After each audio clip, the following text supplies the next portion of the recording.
Shalom. Shalom. Ya, senang sekali bisa berjumpa dengan Anda. Gimana kabarnya? Luar biasa ya. Nah, saudara, di bulan ini, bulan Mei, tema daripada gereja kita adalah, saya selalu lupa. Apa itu? Menuai keajaiban karena bersorak-sorai. Bulan ini gereja kita mau mengajarkan kepada jemaat bagaimana tentang satu disiplin yang harus kita lakukan, yaitu disiplin pujian. Penting bagi kita untuk mendisiplin diri kita untuk memuji Tuhan. Makanya tadi pagi saya sampaikan kepada umat Tuhan yang datang di ibadah pagi tadi, bahwa disiplin itu dimulai dari satu ini yang namanya kerinduan. Katakan kerinduan. Kerinduan itu mengalahkan yang namanya kebiasaan. Saya tidak perlu mengulang. Ya, nanti Anda bisa dengarkan sendiri. Di mana ya mendengarkannya nih? Di toko bangunan terdekat. Enggak ada. Ada nanti gak tahu gimana ya tadi. Ya tanyalah nanti sih ya. Nah, kerinduan itu lebih besar daripada sekedar kebiasaan. Dan itu yang membuat kita itu akan mengalami yang namanya kuasa di dalam pujian. Lalu berikutnya saya bilang, disiplin pujian itu akan memampukan kita itu melewati daerah baru dalam hidup kita. Kita itu seringkali melewati daerah-daerah yang belum pernah kita lalui. Saya kasih contoh dulu kehidupan saya. Saya banyak melewati daerah baru buat hidup saya.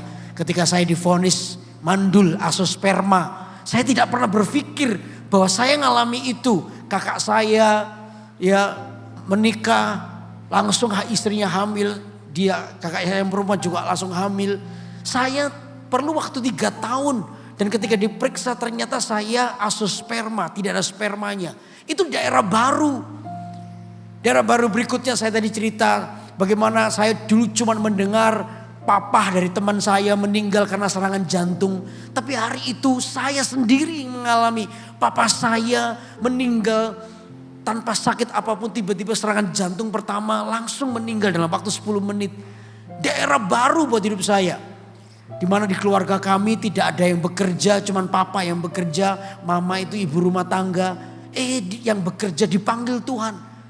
Daerah baru, daerah yang belum kita lewati, ada bentuk apa? Perasaan was-was, khawatir.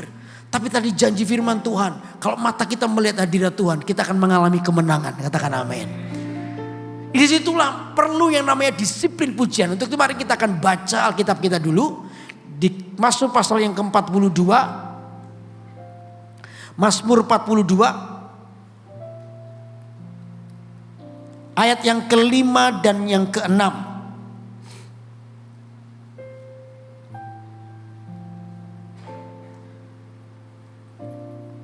Mazmur 42 ayat 5 dan yang ke-6. Oke, sudah ketemu, katakan amin. Oke, saya akan bacakan. Inilah yang hendak kuingat sementara jiwaku gundah gulana. Bagaimana aku berjalan maju dalam kepadatan manusia. Mendahului mereka melangkah ke rumah Allah. Dengan suara sorak-sorai dan nyanyian syukur dalam keramaian orang-orang yang mengadakan perayaan. Mengapa engkau tertekan hai jiwaku dan gelisah di dalam diriku? Berharaplah kepada Allah sebab aku akan bersyukur lagi kepadanya, penolongku dan Allahku. Di ayat yang ke-5 saya jelaskan tadi pagi sudah. Yang sekarang yang baktian siang saya jelaskan ayat yang ke-6. Disiplin pujian itu sebenarnya membawa dampak buat hidup kita. Kalau pemazmur bilang ayat yang ke-6, mengapa engkau tertekan hai jiwaku dan gelisah di dalam diriku. Itu adalah sebuah bentuk bagaimana pemazmur ini mempertanyakan, kalau kamu tahu bahwa Tuhan itu Allah yang besar di hidupmu, mengapa kamu harus tertekan? Dia sedang mentertawakan keadaannya. Bukan meremehkan persoalan, tidak. Tetapi dia tahu persis bahwa yang menyertai dia adalah Allah yang besar. Katakan amin. Itu yang membuat sebenarnya kita ini harus tahu bagaimana Tuhan itu bekerja melalui diri kita. Roh yang di dalam kita ini harus jauh lebih besar daripada roh di dunia ini. Katakan amin. Makanya itu dalam Mazmur, coba baca Mazmur 20 dulu. Mazmur 20 dulu. Mazmur 20 ayat yang ke-6. Ayat ke-7. Mazmur 20 ayat ke-7. Mazmur 20 ayat 7. Saya akan bacakan ya. Sekarang aku tahu bahwa Tuhan memberi apa saudara? Kemenangan kepada orang yang diurapinya. Dan menjawabnya dari surganya yang kudus. Dengan kemenangan yang apa? Gilang gemilang oleh tangan kanannya. Dari ayat 7 ini poin pentingnya itu di dua kalimat pertama. Sekarang aku tahu. Itu penting. Pemazmur bilang sekarang aku tahu. Padahal kalau Anda baca Mazmur 20 ini tentang bagaimana Daud lagi mengalami sebuah aniaya pengejaran daripada Saul. Daud ini masih di dalam proses mengalami persoalan yang belum mengalami kemenangan. Belum mengalami kemenangan. Ya dia di situasi yang tidak enak. Di antara dia mau mengeluh dengan Tuhan. Kenapa aku ini menjaga hatiku yang berkenan tapi aku masih punya persoalan. Dia lagi mengalami sebuah proses yang belum selesai. Tapi di balik semua itu Daud berkata sekarang aku tahu. Belum terima jawaban doa. Tapi Daud berkata sekarang aku tahu bahwa Tuhan pasti menolongku. Katakan amin. Nah disinilah yang namanya disiplin pujian. Itu akan membawamu tahu bahwa Anda tidak pernah sendiri. Halo. Membuat Anda tahu bahwa Tuhan itu sedang melakukan keajaiban di hidupmu. Anda tahu bahwa Tuhan pasti menolongmu dengan kemenangan yang gilang gemilang. Persoalannya adalah ini, kita banyak yang gak tahu. Makanya itu tadi di ayat pasal 42 pemazmur Bani Korah berkata, "Hai jiwaku, kenapa kamu tertekan? Kenapa kamu mesti stres? Kenapa kamu mesti mengalami kekhawatiran begini?" Dia sedang mentertawakan dirinya, jiwanya. Kenapa kamu begitu? Karena dia tahu bahwa yang menyertai adalah Allah yang besar. Halo amin. Nah karena itu ada 2 poin di ibadah siang ini. Disiplin pujian itu akan membawa kita. Yang pertama adalah memenangkan pertempuran rohani kita. Disiplin pujian itu akan membawa kita mengalami kemenangan dalam pertempuran rohani kita. Ya, coba buka Alkitab dulu. Di Efesus pasal 6 ayat 12. Efesus pasal 6 ayat 12.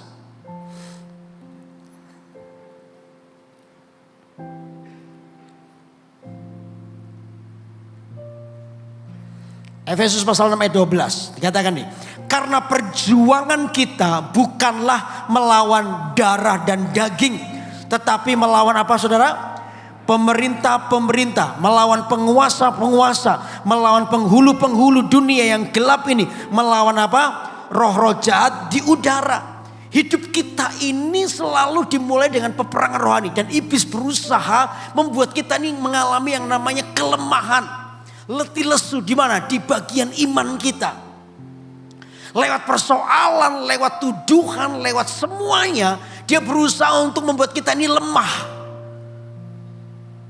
Disiplin pujian itu akan menyelamatkan Anda. Disiplin pujian itu akan membuat Anda mengalami kemenangan. Waktu kita nyanyi, waktu kita memuji Tuhan, waktu kita ini datang di hadirat Tuhan. Tadi pagi saya cerita, waktu yang lalu ada seorang pengusaha datang dan telepon saya.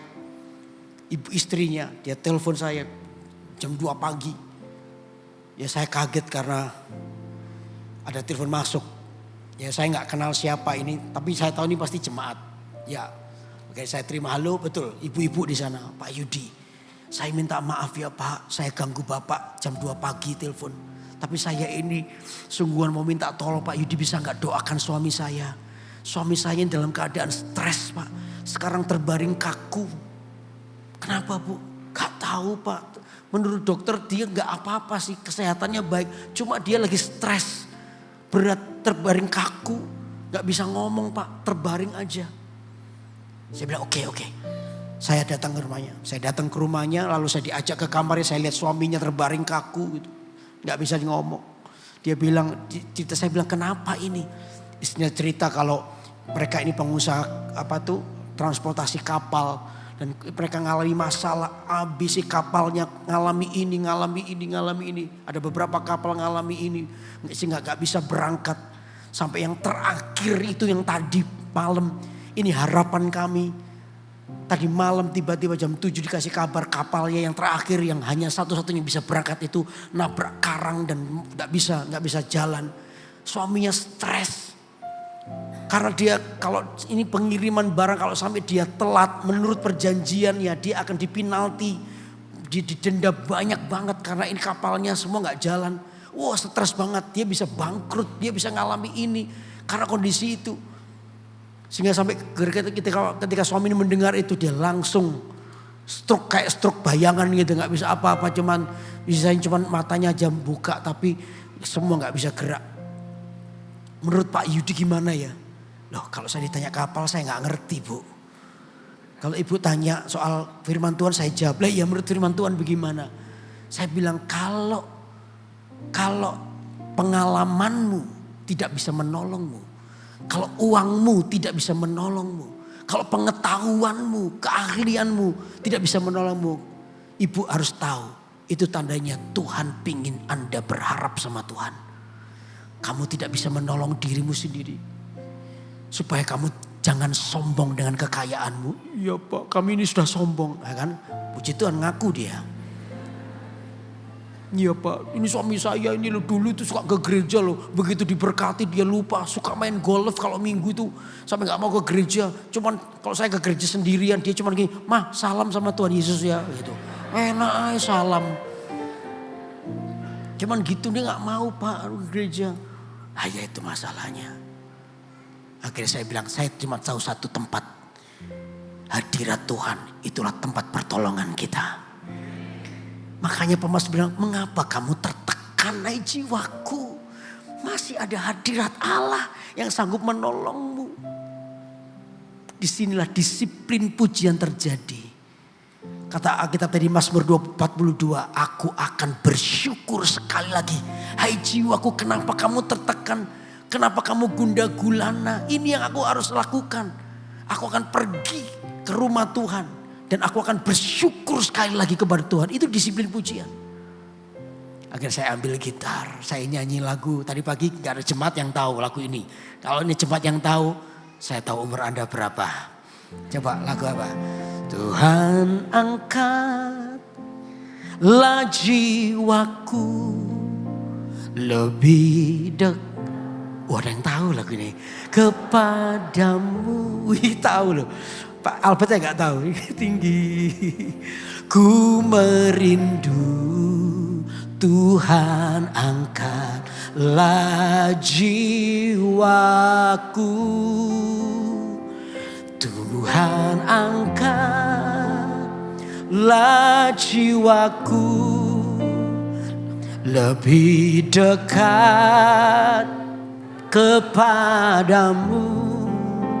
Semakin tinggi ku merindu Tuhan angkatlah jiwaku. Saya nyanyi lagu itu. Dan saya nyanyi tiba-tiba saya rasakan hadirat Allah di kamar itu. Ibu ini sudah nangis. Ampun Tuhan.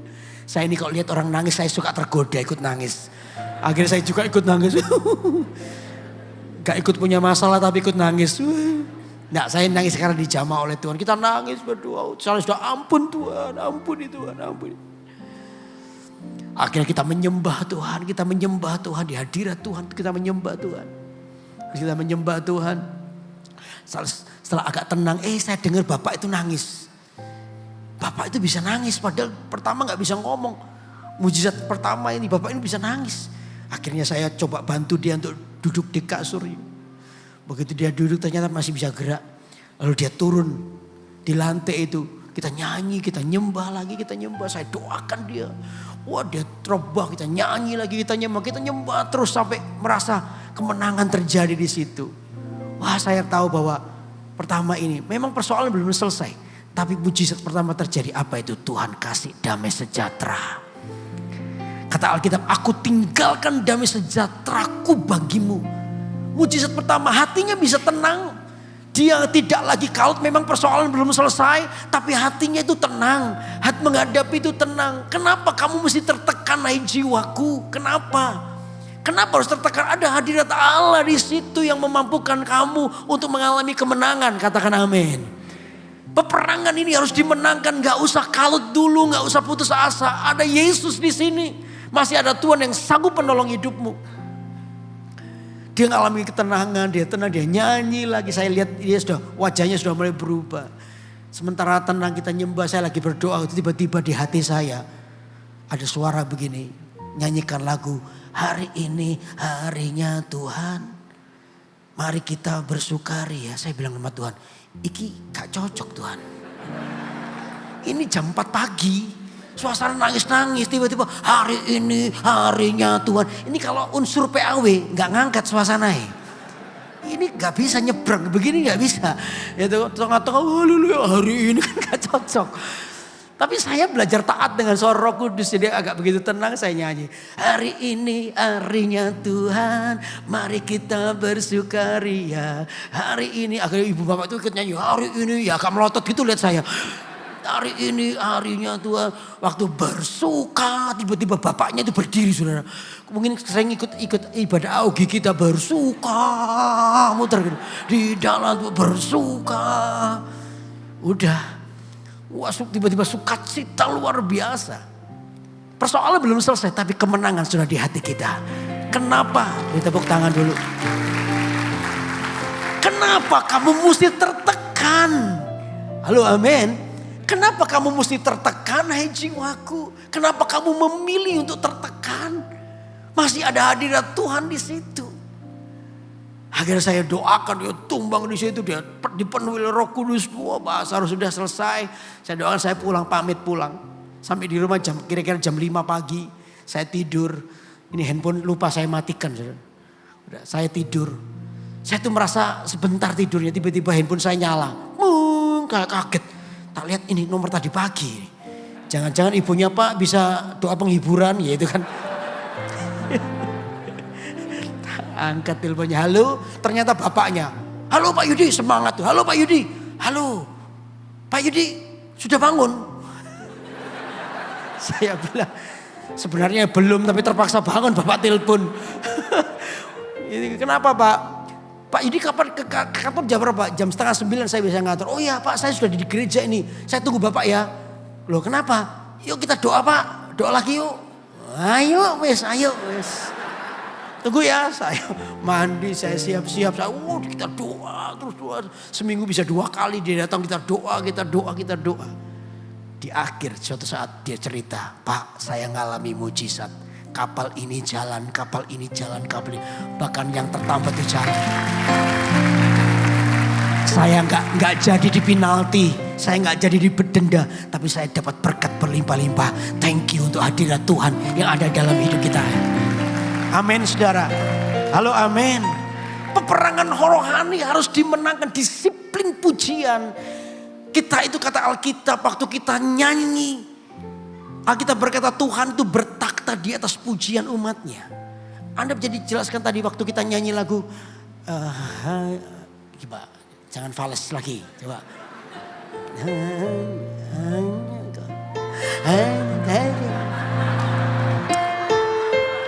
Hanya Engkau pribadi yang mengenal hatiku. Tiada yang tersembunyi bagimu. Seluruh isi hatiku Kau tahu. Dan bawaku untuk lebih dekat lagi padamu. Tinggal dalam indahnya dekapan kasih. Waktu Anda nyanyi ini, Alkitab berkata itu Anda sedang membangun takhta buat Tuhan. Dan ketika Tuhan itu bertakhta, dikatakan Tuhan itu bertakhta di atas pujian umatnya.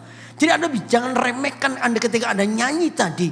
Anda itu sedang mempersilahkan Tuhan itu bertakhta di situ. Halo, amin. Kalau Tuhan bertata di situ, maka kekuatan, hadiratnya, kuasanya, damai sejahtera, sukacita, pemulihan itu ada di situ. Halo, amin. Jadi waktu Anda nyanyi hanya Engkau, kok tambah tinggi ya? Pribadi yang mengenal hatiku. Oh, Tuhan tuh bertakhta di situ.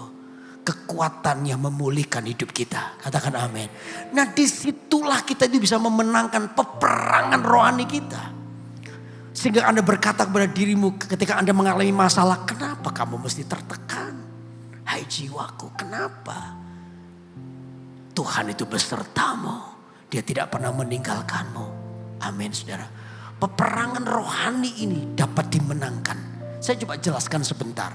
Manusia itu terdiri dari 3 unsur. Ini agak pelajaran dikit ya. Manusia itu terdiri dari 3 unsur. Apa? Manusia apa? Tubuh, jiwa, dan roh. Nah, jiwa manusia itu jiwa yang sudah rusak karena apa? Dosa. Dalam jiwa itu ada 3 unsur. Apa? Pikiran, perasaan, dan kehendak. Nah, pikiran, perasaan, kehendak manusia itu cenderung membawa manusia itu ke dalam dosa. Karena apa tadi saya bilang? Jiwanya sudah rusak. Pikirannya jorok, pikirannya salah. Khawatir, hatinya kepahitan, berontak, marah, tersinggung, cemburu, iri. Itu perasaannya. Kehendaknya pingin pukul orang, pingin tipu orang. Itu kehendaknya. Jadi jiwa manusia ini membawa manusia cenderung kepada dosa. Karena apa? Jiwanya sudah rusak. Itu jiwa. Nah, manusia roh kita itu ada 3 unsur juga. Yang pertama namanya hati nurani. Katakan hati nurani. Hati nurani itu tempat Allah berbicara. Itu di mana? Di dalam roh kita. Jadi kalau Anda mendengarkan firman Tuhan, lalu Anda kayak dinasehati, lalu hati berkata, iya benar ya, di area ini aku bertobat. Jangan-jangan Tuhan sedang berbicara kepada Anda di mana? Di hati nurani. Tempat Allah berbicara. Lalu yang kedua apa? Namanya intuisi. Intuisi itu adalah sebuah kepekaan yang Tuhan beri untuk Anda bisa membedakan roh atau Anda bisa mengalami kepekaan dengan Tuhan. Itu intuisi di dalam roh kita. Anda pernah ngomong sama seseorang ya, tiba-tiba Anda merasa orang ini bohong. Pernah ngalami gitu gak? Pernah gak? Atau Anda tiba-tiba masuk dalam satu ruangan gitu, tiba-tiba merasa horor. Ono setan nih mesti. Pernah gitu gak? Pernah kan? Nah itu di dalam roh kita, itu intuisi kita, jalan kepekaan kita. Itu beda kan. Lalu yang ketiga, dalam roh itu yang namanya persekutuan. Persekutuan itu adalah rasa lapar dan haus kita dengan Tuhan. Makanya kalau Natal itu kadang-kadang gereja penuh. Orang yang sudah tahunan tidak pernah ke gereja, tiba-tiba ke gereja. Itu kerinduannya muncul. Tapi pas Natal tok. Begitu Natal selesai, balik goceng lagi. Ya, itu kerinduan Anda tiba-tiba kepingin, aku pengen gereja. Bukan untuk ketemu Pak Yudi, sudah bosan kayak begini, sudah dari dulu ya kayak begini. Anda kepingin ketemu dengan Tuhan. Itu kerinduan. Tiba-tiba kok kepingin doa ya. Kok tiba-tiba kepingin baca Alkitab. Itu di dalam roh. Keinginan kita. Jadi roh itu ada 3 unsur. 3 apa? Pertama hati nurani, intuisi dan persekutuan. Nah saudara, kehidupan Anda itu yang namanya peperangan rohani itu terjadi antara manusia jiwa dan manusia roh. Itu terjadi pertempuran rohani. Jiwa itu menarik Anda untuk keluar dari rencana Tuhan. Tapi roh Anda ini adalah roh yang ingin membawa Anda dekat dengan Tuhan. Nah sekarang tergantung dari keputusan Anda. Apa yang harus Anda putuskan? Kalau Anda lebih memilih, artinya meninggalkan disiplin pujian tadi. Anda memilih untuk hidup di dalam jiwa Anda. Pikiran, perasaan, kehendakmu lebih dominan. Menguasai manusia rohnya. Jangan heran lama-lama roh kita ini mengalami penurunan bahkan kematian. Tiba-tiba hati nuraninya mati. Dulu waktu mau berbuat dosa, dedeknya minta ampun. Duk, duk, duk, duk, duk, duk, duk, duk. Lama kelamaan dibiarkan terus. Hati nuraninya mati. Berbuat dosa tenang aja, bahkan lebih ahli. Lebih pura-pura lebih ahli, padahal dosanya banyak itu. Lebih kayak begitu. Ya hati nuraninya mati, apalagi membedakan rohnya sudah nggak ada. Ya dia jalan terus, apalagi persekutuannya udah nggak rindu sama Tuhan belas. Baca Alkitab males. Iki tebel, tulisannya cilik, nggak ada gambarnya lagi. Baca Alkitab ngantuk katanya. Hatinya nggak rindu, suruh kebaktian males. Mau hal yang rohani males. Itu tanda rohnya mengalami kematian, jiwanya dominan. Nah tubuh itu jadi korban. Tubuh itu jadi korban. Tubuh ini juga ada 3 refleks. Tubuh manusia ini ada 3 refleks. Yang pertama adalah mekanik pembelaan atau MP. Ya, Anda itu punya kecenderungan untuk membela dirimu sendiri. Betul gak? Kalau Anda memecahkan gelas, tuar gitu kan. Siapa yang memecahkan gini? Kucing. Kucing. Padahal dia berani orang yang salah aja berani mati-matian membela dirinya dengan cara berbohong. Apalagi kalau dia benar, dia berusaha itu. Setiap kita punya kecenderungan itu. Lalu yang kedua adalah lapar dan haus. Lapar dan haus. Gak semua memang, tapi kebanyakan orang kalau stres, persoalan lebih banyak, kebanyakan larinya ke makan. Betul? Ya kalau stres tuh kalau wes makan semua warung dimampiri sama dia. Didik makan, waduh stres berat. Makanya orang maaf ya, orang stres tuh kadang badannya tambah gede karena apa? Makan terus. Enggak semuanya loh ya, jangan tertuduh. Wah Pak Yudin nyindir saya. Enggak begitu. Lalu yang ketiga itu adalah kebutuhan biologis atau seks. Makanya ada banyak orang yang begitu kan masalah berat. Jatuhnya itu enggak kemana-mana. Pasti soal makan atau soal seks. Maaf ya. Mau masturbasi, onani atau perselingkuhan itu begitu. Terjadi sebuah tekanan dan dia larinya ke sana. Tubuh itu jadi korban. Tubuh ini jadi dipakai untuk memuaskan dosa. Tapi sebenarnya peperangan rohani itu antara di jiwa dan roh manusia. Nah disiplin pujian itu akan membawamu kepada manusia roh yang kuat. Katakan amin. Sehingga manusia rohmu itu bisa menguasai jiwamu. Sehingga pikiran Anda ditaklukkan kepada pikiran Kristus. Karena rohmu ini mendengar suara Tuhan. Hatimu begitu lembut diajar oleh Tuhan. Hatimu begitu lembut untuk berubah. Tuhan itu mudah untuk membuat Anda mengalami kemenangan. Karena hadiratnya itu membuat manusia rohmu itu menjadi perkasa. Sehingga peperangan rohani itu bisa kita menangkan oleh karena kita mengalami yang namanya pertumbuhan dalam manusia roh. Makanya itu penting memperhatikan manusia roh kita. Halo, halo amin. Manusia roh ini perlu diperhatikan karena disitulah kita akan mengalami kemenangan. Makanya Mazmur bilang, mengapa kamu tertekan hai jiwaku? Mengapa kamu tertekan hai jiwaku? Karena dia tahu.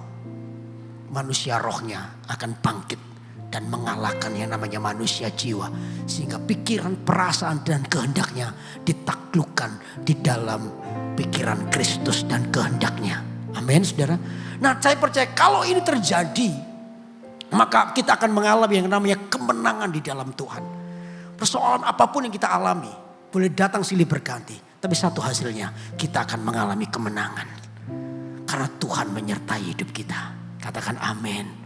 Halo amin. Karena coba perhatikan apakah manusia roh kita hari ini sedang mengalami kematian? Apakah manusia roh kita ini sudah mengalami sebuah penurunan karena manusia jiwa kita lebih dominan sekarang? Gampang tersinggung, gampang marah.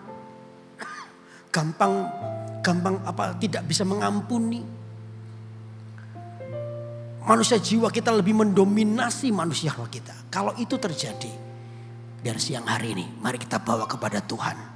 Saya percaya Tuhan sedang membangkitkan manusia roh kita. Halo amin.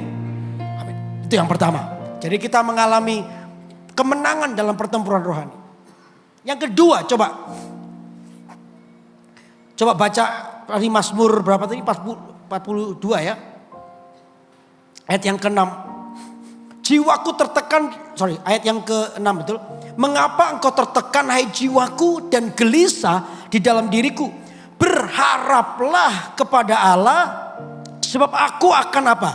Bersyukur lagi kepadanya penolongku dan Allahku. Disiplin pujian itu membawa kita kepada namanya sebuah pengharapan. Katakan pengharapan. Membawa kita kepada sebuah pengharapan yang baru. Di dalam Tuhan itu ada sebuah pengharapan. Kenapa saudara terjadi pengharapan? Karena begini, Tuhan itu sangat dipengaruhi oleh pujian penyembahan. Waktu kita nyanyi saudara, ada 3 daerah yang dipengaruhi. Yang pertama adalah surga. Surga itu dipengaruhi oleh pujian penyembahan. Maaf ya. Surga itu sangat dipengaruhi dengan pujian penyembahan. Dan itu menghasilkan pengharapan baru karena Tuhan itu suka dipuji. Anda tahu kisahnya Paulus dan Silas? Coba buka Alkitab ya. Di Kisah Rasul pasal 16. Coba Kisah Rasul pasal 16.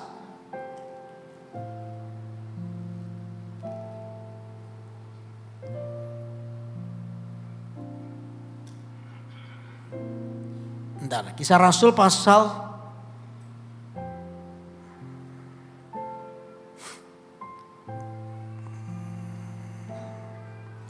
16 ayat 23, sorry.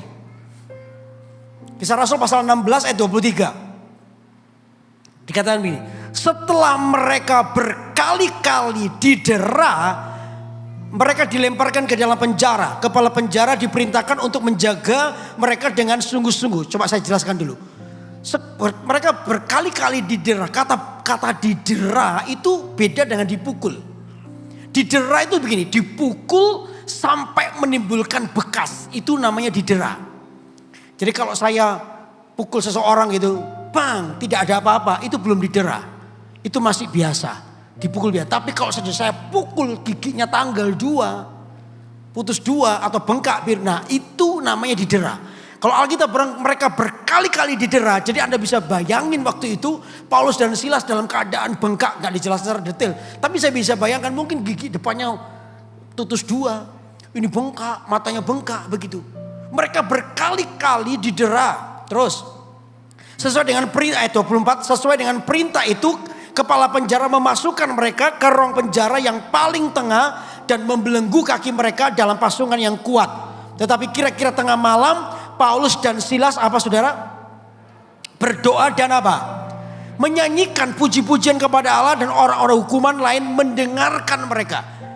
Jadi ketika habis mereka berkali-kali didera, mereka tetap melakukan yang namanya disiplin pujian. Mereka tidak ngomel, mereka tidak mengeluh, padahal mereka itu di penjara karena Injil. Mereka tidak mengeluh itu, justru mereka melakukan. Paulus dan Silas bilang, Las, ayo kita nyanyi yuk. Ya kan Silas namanya Las, gitu. Las, si gak enak, Las, ayo kita nyanyi, yuk kita doa yuk. Saya bisa bayangin saudara, mereka itu misal kok giginya tanggal putus 2. Tahu gak fungsi gigi di depan itu apa? Hah? Fungsi gigi di depan itu adalah menahan supaya kita bisa ngomong S dengan baik.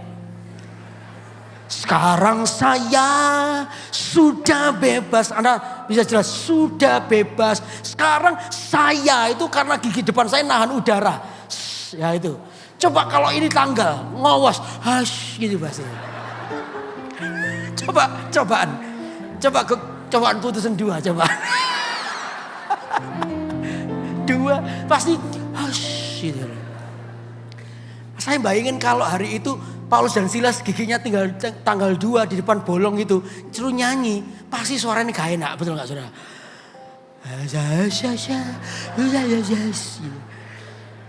Tapi bersyukur Tuhan itu gak dipengaruhi oleh suara. Halo amin. Jadi kalau suaramu pas-pasan jangan minder. Gak apa-apa nyanyi ya saudara. Tapi jangan jadi singer ya.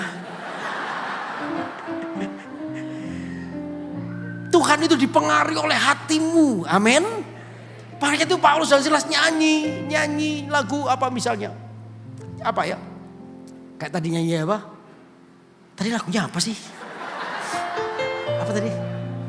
Hanya Engkau pribadi yang mengenal hatiku. Sambil nangis di situ, dia rasa hadirat Tuhan. Alkitab berkata Tuhan itu bertakhta di atas pujian umatnya. Saya itu pernah bayangin, ini saya bayangin ya, jangan dicari di Alkitab, nggak ada.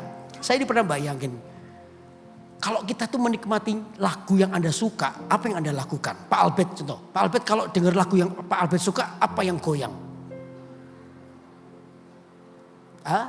Kaki.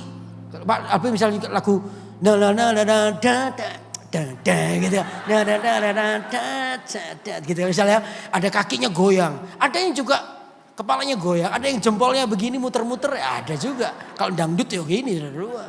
Gini. Ada seorang yang nggak suka musik. Dikasih musik yang enak dia diem aja. Tapi begitu sepatunya dibuka ternyata jempolnya yang begini. Kita ini dipengaruhi musik. Apalagi Tuhan itu bukan Tuhan yang kaku. Tuhan itu dipengaruhi oleh pujian. Betul gak saudara? Saya itu bisa bayangin waktu Paulus dan Silas nyanyi dengan suara yang gak karuan itu. Karena giginya tanggal 2. Hos gitu ngawas gitu. Tapi Tuhan itu dipengaruhi oleh nyanyian. Waktu Tuhan dengar nyanyian, wah ini bagus ini. Siapa nyanyi? Karena apa? Hatinya memuji Tuhan. Disiplin pujian terjadi. Betul gak saudara? Dia nyanyi dan Tuhan ketika itu dengar, wah ini bagus. Siapa itu? Wih Paulus dan Silas. Padahal di penjara loh. Tapi mereka tuh nyanyi dan itu menarik perhatian. Dan Tuhan itu menikmati. Surga itu menikmati. Ini bayangan saya. Tuhan itu menikmati kakinya begini saudara. Hanya engkau balas ya.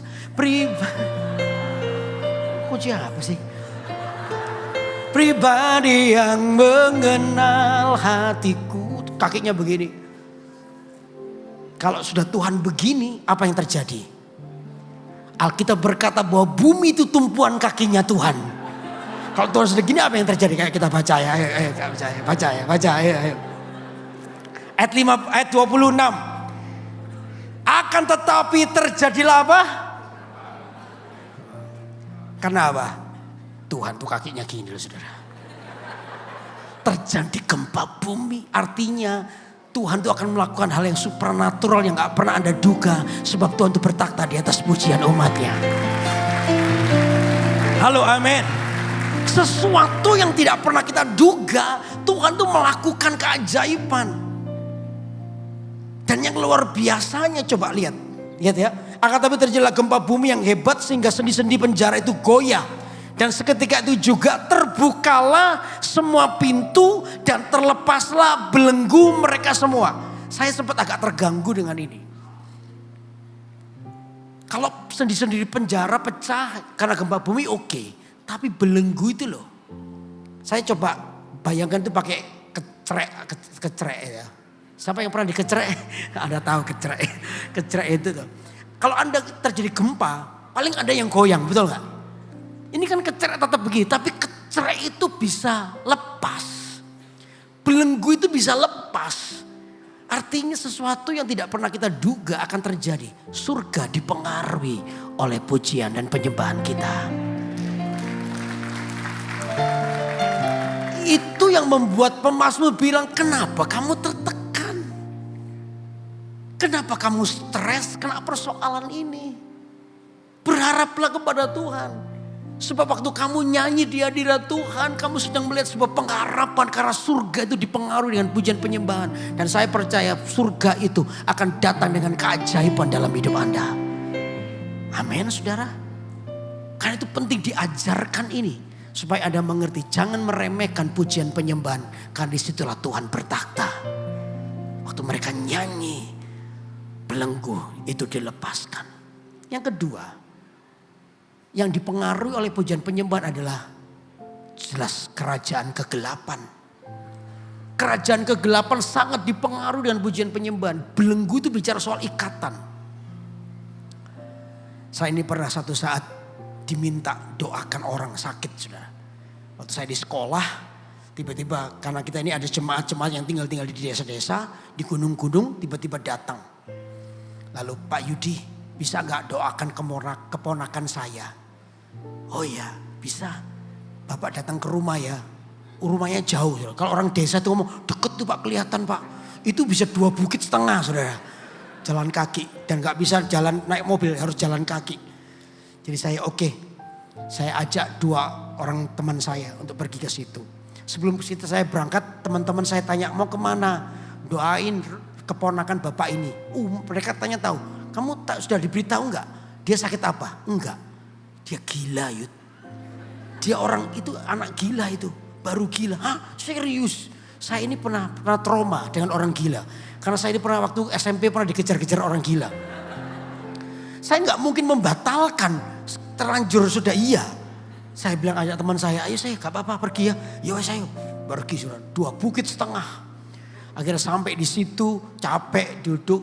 Waktu saya ketok pintunya dibuka bapak itu, ayo Pak Yudi masuk sama 2 teman saya. Maaf ya, ternyata orang gila itu laki-laki umur 16 tahun, maaf ya, dia telanjang bulat waktu itu. Dan ngomel-ngomel, dia ke ruang tamu dalam keadaan telanjang bulat ngomel-ngomel. Lalu masuk lagi ke dapur, keluar lagi ke ruang tamu ngomel-ngomel gitu saudara. Dan saya gak bisa doakan, gimana cara doakan. Dan pesan sponsor teman-teman saya dikatakan banyak satpam kampung dibanting sama dia. Ya kan saya tambah gak karuan. Akhirnya saya ingat ada kuasa dalam pujian penyembahan. Akhirnya saya bilang, sudah gak apa-apa, biar dia lewat-lewat, kita duduk di sini, kita nyanyi. Saya masih belum pengalaman nyanyi lagu ini. Kasih Yesus sungguh indah di dalam hidupku ini. Saya tutup mata, sama teman saya tutup mata juga. Ini kurang pengalaman. Sungguh manis, lebih manis hidup bersama Yesus. Kasih, saya cuma lihat seret gitu. Bayangkan, orang gila kan lewat-lewat, tidak seret. Kasih Yesus sungguh indah seret, di dalam hidupku ini seret. Sungguh manis seret, hidup bersama Yesus. Waktu gini, Yesus tiba-tiba bayangannya berhenti di depan saya, nutupi lampu gitu loh. Saya nunduk, Yesus, kok peteng ya? Lampunya gak kelihatan, saya buka mata gak sandalan. Saya berharap itu bapaknya. Atau saya naik ke atas, ya ampun saya lihat ketelanjangannya. Itu orang gila di depan saya. Itu saya groginya minta ampun, takutnya luar biasa. Tiba-tiba bayangan masa lalu trauma itu datang. Saya tuh coba pikir gini, kalau saya kepegang, mau dibantu sampai tak kasih no gitaris gak apa-apa. Jangan aku. Ya, nyanyi saya jadi berubah. Yesus, vibrannya kecepatan saudara. Yesus, nama Yesus. Teman saya 2 itu kan nunduk gini. Kok dengar suara saya vibranya kecepatan. Mereka berdua lihat gitu. Begitu lihat ke samping orang gila berdiri di depan saya. Mereka berdua kur gini. Mateng kon gitu. Saya ini salah ngajak temen. Tak pikir mereka itu bisa menguatkan, ternyata malah bikin rusak. Aduh sudah, saya pas lihat ke atas, pas lihat ke atas, saya ketemu dengan wajahnya anak ini. Anak ini cuma ngeliatin terus. Waktu saya Yesus, nama Yesus, tiba-tiba dia nangis. Dia nangis. Waktu saya lihat dia nangis tuh kayak saya merasa ada angin segar bertiup. Saya bilang sama teman saya, ayo dipeluk, didoakan, dipeluk. Ayo dipeluk. Teman saya gini. Kenapa? Dibanting, dibanting. Terus mereka bilang, kamu aja. Gak bisa. Kenapa? Aku main gitar. Akhirnya kita janjian. Biasanya kalau kita melayani orang sakit kepahitan itu kan kita peluknya pelan-pelan. Yesus mengasihimu. Ini enggak saudara. Kita janjian satu kakinya, satu badannya, saya kepalanya. Tak taruh gitar pelan kita 1, 2, 3. Wah. Sebelum dipeteng tak peteng duluan dia. Waktu tak peteng gitu saudara. Dia gak ngelawan, dia nangis. Tak doain, dia nangis terus. Akhirnya saya bawa ke kamar, saya tutupi ketelanjangannya. Dia nangis saya seru. Saya itu nungguin lama banget sampai pasang kuda-kuda saya. Kalau kumat lah repot ini. Jadi saya tungguin terus nangis sampai lama saya nggak tahu. Mungkin hitungannya jam dia nangis. Begitu selesai dia bisa nguasai diri tenang. Saya itu saking tegangnya. Sampai tiba-tiba muncul pertanyaan bodoh dari mulut saya. Kalau ingat tuh saya malu. Pertanyaannya begini, kamu kenapa? Saking tegangnya itu saya lupa. Kalau orang ini gila. Jadi Begitu dia tenang, saya tanya, kamu kenapa? Tiba-tiba dia menjawab gini, enggak tahu, tiba-tiba gelap. Saya masih belum sadar. Teman saya bilang, Yud, dia ngerti jawab, dia bisa jawab pertanyaanmu. Berarti dia ngerti pertanyaanmu. Lu iya, waras arek gitu. Iya waras gini. Kita bertiga berpelukan kayak Teletubbies gitu. Wah. Anak ini disembuhkan Tuhan, dipulihkan. Ada kuasa dalam pujian penyembahan. Halo, amin. Roh jatuh dipengaruhi dengan pujian penyembahan. Karena itu lihat ada pengharapan di dalam hadirat Tuhan. Disiplin pujian akan membawa Anda kepada pengharapan. Yang ketiga jelas orang sekitar kita. Orang sekitar kita itu dipengaruhi oleh pujian penyembahan. Kalau Anda baca coba lihat terus ya. Di Kisah Rasul pasal 16 tadi. Ayat 27. Ketika kepala penjara itu terjaga dari tidurnya dan melihat pintu-pintu penjara terbuka, ia menghunus pedangnya hendak membunuh diri karena ia menyangka bahwa orang-orang hukuman itu telah melarikan diri. Tetapi Paulus berseru dengan suara nyaring, katanya, jangan celakakan dirimu sebab kami semuanya masih ada di sini. Kepala penjara itu menyuruh membawa suluh lalu berlari masuk dan dengan gemetar tersungkullah ia di depan Paulus dan Silas. Ia mengantar mereka keluar sambil berkata, Tuan, Tuan, apakah yang harus aku perbuat supaya aku selamat? Jawab mereka, percayalah kepada Tuhan Yesus Kristus dan engkau akan selamat, engkau dan seisi rumahmu. Lalu mereka memberitakan firman Tuhan kepadanya dan semua orang yang ada di rumahnya. Pada jam itu juga kepala penjara itu membawa mereka dan membasuh bilur mereka. Seketika itu juga ia dan keluarganya memberi diri dibaptis. Kuasanya pujian penyembahan ternyata mempengaruhi orang di sekitar kita. Makanya gereja ini harus menjadi gereja yang suka memuji Tuhan. Karena ketika Anda menyanyi itu dampaknya luar biasa. Pujian penyembahan kita ini bukan sekedar hafal, tapi itu berdampak buat orang sekitar. Ada orang-orang yang datang yang belum kenal Tuhan, tiba-tiba ketika mendengar nyanyian, hati mereka dijamah oleh Tuhan. Halo, amin. Saya itu bertobat. Karena memang mendengar berita Injil, tapi bukan lewat tantangan, tapi lewat nyanyian. Saya ini seorang yang keras, penuh dengan kepahitan, luka dalam batin. Saya ini petarung di jalan, suka berkelahi di jalan waktu itu. Satu hari saya ikut retreat, waktu SMA kelas 2 atau kelas 3, saya ikut retreat. Di retreat pun saya bukan karena mau ikut retreat, karena saya lagi jatuh cinta sama seseorang. Nah, boleh Tuhan, gak apa-apa kan. Waktu itu belum punya pacar. Ya. Saya jatuh cinta sama seorang, saya kejar dia karena dia ikut retreat, saya kejar dia di retreat. Di retreat itu saya gak sungguh-sungguh. Ya pendetanya khotbah, saya loka karya, cerita yang lucu-lucu di belakang, jorok-jorok itu, teman saya ketawa-ketawa. Saya gak pernah mendengarkan firman Tuhan. Hari pertama pembicara tentang siapa yang mau bertobat terima Yesus. Beberapa orang maju ke depan, saya gak maju, saya gak terlalu tertarik. Saya ini dulu papa saya bilang laki-laki itu gak boleh nangis. Jadi saya kalau lihat laki-laki nangis agak gak seneng begitu. Ya kalau dulu saya kalau berkelahi, saya nangis, saya dihajar sendiri. Jadi saya gak boleh nangis, saya harus tegar. Malam kedua ditantang lagi, siapa yang mau terima Yesus. Teman-teman saya yang biasa dengar cerita saya itu maju ke depan semua sambil nangis-nangis. Ada satu sebelah nangis, tak incak kakinya, gak usah nangis. Loro Yud, ya wes gak usah nangis. Tambah banter nangisnya. Udah hari ketiga pendetanya nggak tantang siapa yang mau maju ke depan. Gak. Disuruh semua diem, dia nyanyi. Kunci F. Ini lagu pertobatan saya. Ya. How exalt thee. Anda tahu lagu ini ya? How exalt thee. How exalt thee. Oh Lord. Indonesia gimana tuh? Kau ku sembah. Tiba-tiba pendetanya nyanyi lagu ini. Pendetanya nyanyi lagu ini. Kau ku sembah. Kau ku sembah.